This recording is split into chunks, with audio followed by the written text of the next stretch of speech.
Hi, இன்றைக்கி cauliflower chilli எப்படி பண்ணலாம் அப்படிங்கிறத பார்க்கலாம். ஸோ அதுக்கு முன்னாடி என்ன சேனல் சப்ஸ்கிரைப் பண்ணிங்கன்னா சப்ஸ்கிரைப் பண்ணிவிட்டு வீடியோ பாருங்கள். வீடியோ பார்த்து பிடிச்சிருந்தது அப்படின்னா லைக் போடுங்க. வாங்க காலிஃப்ளவர் சில்லி எப்படி பண்ணுறதுன்னு பார்க்கலாம். ஃபஸ்ட்டு வந்து ஒரு சின்ன உங்களுக்கு என்ன தேவையோ அந்த அளவுக்கு காலிஃப்ளவரை ஃபஸ்ட்டு எடுத்து சின்ன சின்னதாக கட் பண்ணிக்கோங்க.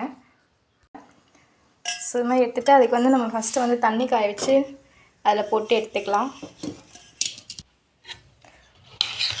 சுடு தண்ணியில் கொஞ்சம் நல்லா போட்டு கொஞ்சம் நேரம் இருக்க வச்சு எடுத்துக்கலாம். ஸோ வாங்க மாவு எப்படி ப்ரிப்பேர் பண்ணுறதுன்றத பார்க்கலாம். ஃபஸ்ட்டு வந்து கார்ன்ஃப்ளவர் மாவு ஒரு 2 ஸ்பூன் எடுத்துக்கலாம்.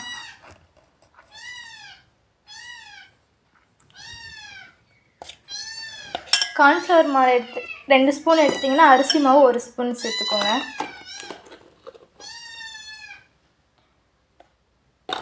இடையில் எங்கள் பூனைக்குட்டிக்கு பசிக்குது போலங்க, அதான் டிஸ்டர்ப் பண்ணிட்டு இருக்காங்க. அப்புறம் கடையில் வாங்கின சில்லி பவுட்ரு உங்களுக்கு காரத்துக்கு ஏற்ற மாதிரி சேர்த்துக்கோங்க. அடுத்து ஃபுட் கலருக்காண்டி வந்து நான் வந்து ரெட் கலர் எடுத்திருக்கேன், ஃபுட் கலர். ஸோ அவ்வளோதான் பவுட்ரு. ஸோ நெக்ஸ்ட்டு ஒரே ஒரு எக்கு மட்டும் ப்ளஸ் வந்து லெமன், 1/2 லெமன் போதுங்க, லைட்டாக மட்டும் போதும்.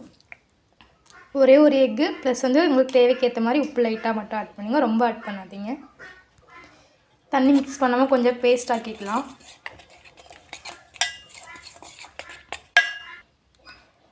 கொஞ்சம் பேஸ்ட் ஆக்கின அப்புறம் லைட்டாக தண்ணி ஊற்றிக்கலாம். தண்ணி ரொம்ப கம்மியாக தாங்க ஊற்றணும்.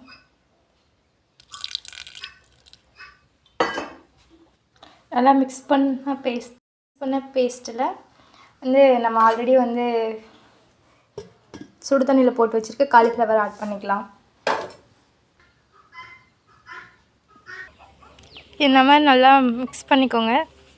என்னோடய கேமரா கலருக்கு எப்படி இருக்குது, டைரெக்டாக நீங்கள் செஞ்சு பார்த்தீங்கன்னா தெரியும், நம்ம சில்லி கலரே தான் வரும். ஸோ இதை வந்து மினிமம் 1/2 அன் ஹவர் நல்லா மூடி வச்சுட்டு நல்லா ஊறட்டும். அதுக்கு இடையில சுடாதீங்க. மினிமம் 1/2 அன் ஹவர் ஊற வச்சுட்டு சுடலாம். 1/2 அன் ஹவர் நல்லா ஊற வச்சுட்டு இதை வந்து எண்ணெயில் போட்டு எடுத்துக்கலாம்.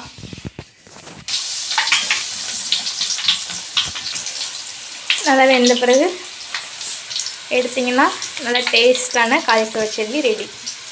பார்த்தீங்களா, செம்மையாக இருக்கும். ட்ரை பண்ணி பாருங்கள். பார்த்துட்டு எப்படி இருக்குன்னு கமெண்ட் பண்ணுங்கள். மறக்காமல் நினச்சினா சப்ஸ்கிரைப் பண்ணுங்கள். தேங்க்யூ.